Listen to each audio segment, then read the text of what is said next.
वालेकुम।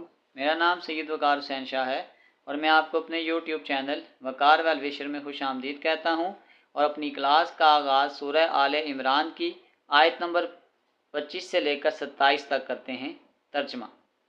बस क्या हाल होगा जब हम इन्हें इस दिन जमा करेंगे जिसके आने में कोई शक नहीं और हर शख्स को अपना अपना किया पूरा पूरा दिया जाएगा और उन पर जुल्म ना किया जाएगा।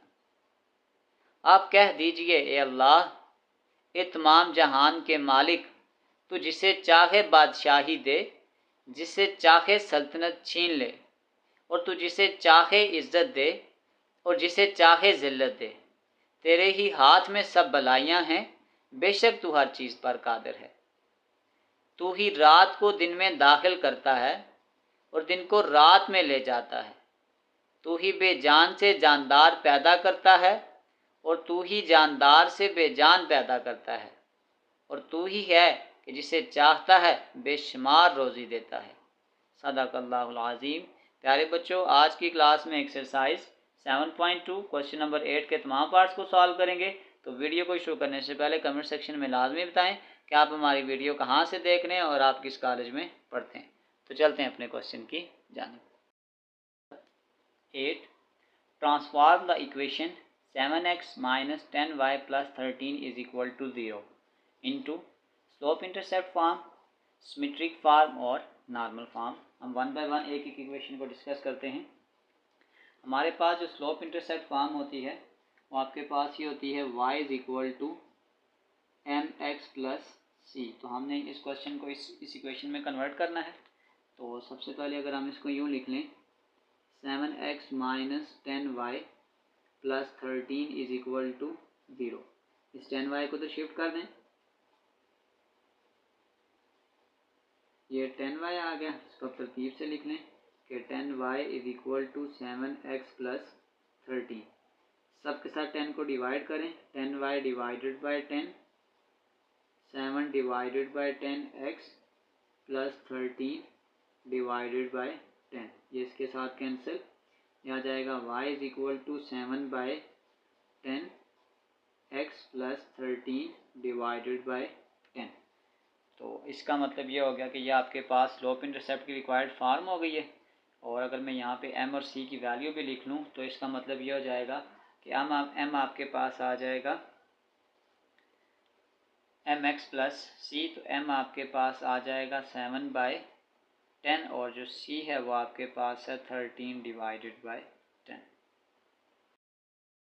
बी पार्ट नंबर बी आपके पास आ गया कि हमने बनानी है सिमेट्रिक फॉर्म।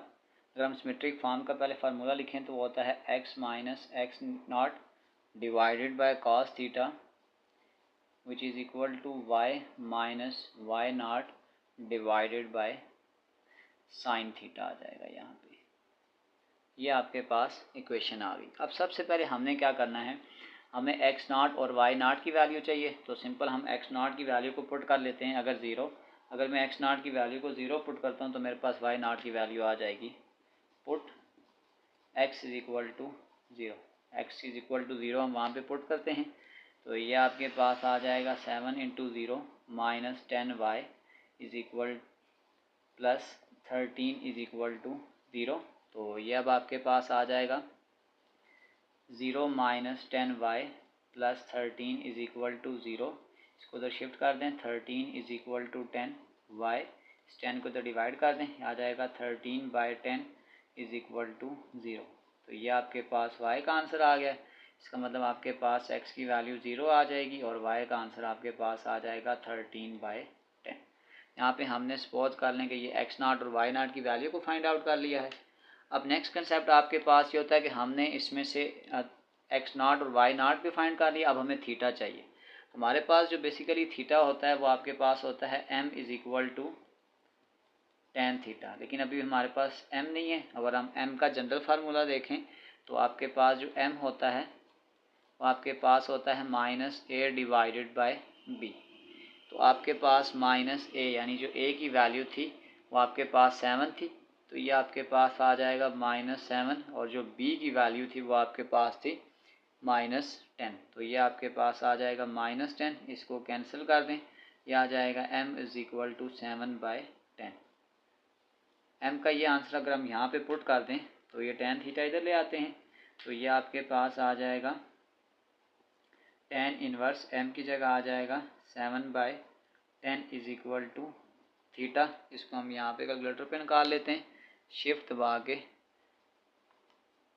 tan इनवर्स आ जाएगा 7/10, तो ये आपके पास आ रहा है 34.99। तो हम कह सकते हैं अप्रॉक्सीमेटली ये आपके पास आ जाएगा 35 डिग्री। तो बस हम अपनी वैल्यूज़ फार्मूले में पुट करते हैं। तो हमारे पास जो रिक्वायर्ड आंसर है वो आपके पास आ रहा है x minus x not divided by cos theta which is equal to y minus y not divided by sine theta.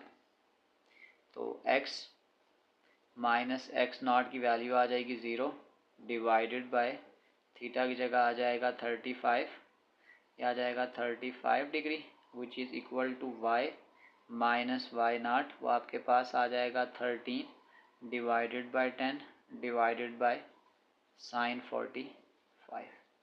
ये हमारे पास इसकी सिमेट्रिक फॉर्म है और ये हमारे पास आंसर है। बुक में यहाँ पे आंसर में मिस्टेक है। तो चलते हैं इसकी थर्ड फॉर्म की जानिब। सी, तो नॉर्मल फॉर्म का आपके पास जो फार्मूला होता है वो आपके पास ये होता है x cos of alpha plus y sine of alpha is equal to p। और ये जो p जो होता है आपके पास एक परपेंडिकुलर डिस्टेंस होता है। फॉर एग्जांपल अगर ये पॉइंट है तो ये यहाँ पे जो परपेंडिकुलर डिस्टेंस बनाएगा ये आपके पास यहाँ पे p होता है। तो अब हम इसको क्वेश्चन के हिसाब से सॉल्व करते हैं। यहाँ पे अगर आप x का कोफिशिएंट देखें तो ये cos ऑफ अल्फ़ा है और यहाँ x का कोफिशिएंट देखें तो वो 7 है। यहाँ y का कोफिशिएंट देखें तो वो साइन ऑफ अल्फ़ा है और यहाँ पे -10 है। तो अगर मैं r की वैल्यू को निकालूंगा तो सिंपल मेरे पास आ जाएगा a का स्क्वायर प्लस b का स्क्वायर। तो इसका मतलब a की जगह आ जाएगा 7 का स्क्वायर और b आपके पास आ जाएगा -10 का स्क्वायर। तो इसको फर्दर सॉल्व कर लें। 7 का स्क्वायर 49, 10 का स्क्वायर 100, तो ये आपके पास जो r आ जाएगा वो आ जाएगा 149 और अंडर रूट। सिंपल क्या करना है कि r की ये जो वैल्यू आई है इसको हम अपनी मेन इक्वेशन के साथ डिवाइड कर देंगे। तो ये आपके पास आ जाएगा कि डिवाइड, जो r की वैल्यू हमने निकाली है divide r by equation 1। Equation 1 जो हमारे पास क्वेश्चन में गिवन थी, तो ये आपके पास आ जाएगा 7x minus 10y plus 13 equal to 0। इस इक्वेशन के साथ हमने r की वैल्यू को डिवाइड करना था, तो ये आपके पास आ जाएगा 149 माइनस ये फिर आ जाएगा 149 और ये आपके पास आ जाएगा डिवाइड 149 इक्वल टू 0। अब देखें क्योंकि आपके पास जो पहले ये 7 और 10 कॉस की वैल्यू या साइन की वैल्यू नहीं हो सकती, क्योंकि कॉस और साइन की जो मैक्सिमम वैल्यू होती है वो प्लस और -1 के दरमियान में लाई करती है, इसलिए हमने इस फॉर्म को इस फॉर्म में कन्वर्ट किया है। तो सॉल्व कर लें तो ये आपके पास आ जाएगा 7 over under root 149 x minus 10 our under root 149 y is equal to, ये तो जाके माइनस हो जाएगा, आ जाएगा minus under root 13 under root 149। तो क्योंकि ये आपके पास p है तो इसको हम पॉजिटिव बनाएंगे 149। तो इस माइनस को अगर हम सबके साथ मल्टीप्लाई कर दें तो ये सिंपल आपके पास यूँ हो जाएगा कि -7x डिवाइडेड बाय 149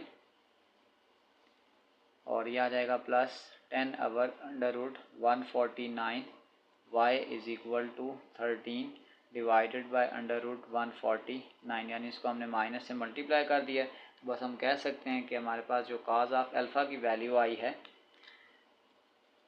वो आपके पास आ जाएगा जो x का कोफिशिएंट है यानी -7 divided by under root of 149 और साइन ऑफ अल्फ़ा की वैल्यू आपके पास आ जाएगी 10 डिवाइडेड बाय 149 और आपके पास जो p की वैल्यू आ जाएगी वो आ जाएगी 13 divided by under root of 149। इसके साथ हमारा क्वेश्चन नंबर 8 कंप्लीट सॉल्व हो चुका है। आखिर में मैं एक प्ले लिस्ट लगा दूंगा, उस प्ले लिस्ट में जाकर आप किसी भी वीडियो को विज़िट करना चाहें तो आसानी से विज़िट कर सकते हैं। आखिर में एक छोटा सा मैसेज अपने देखने और सुनने वालों के लिए, कुदरत का कानून। आपको ज़िंदगी में जो कुछ भी हासिल हुआ इसे हज़म करना सीखें, इसलिए कि खाना हज़म ना होने पर बीमारियां पैदा होती हैं। माल और सरवत हज़म ना होने की सूरत में रियाकारी बढ़ती है। बात हज़म ना होने पर चुगली और गिबत बढ़ती है। तारीफ़ हज़म ना होने की सूरत में गुरूर में इजाफ़ा होता है।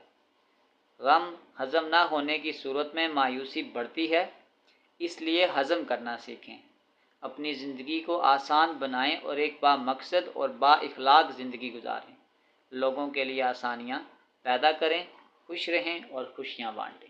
प्यारे बच्चों, अपना बहुत सारा ख्याल रखें। मिलते हैं अगली वीडियो में, तब तक के लिए अल्लाह हाफ़िज़।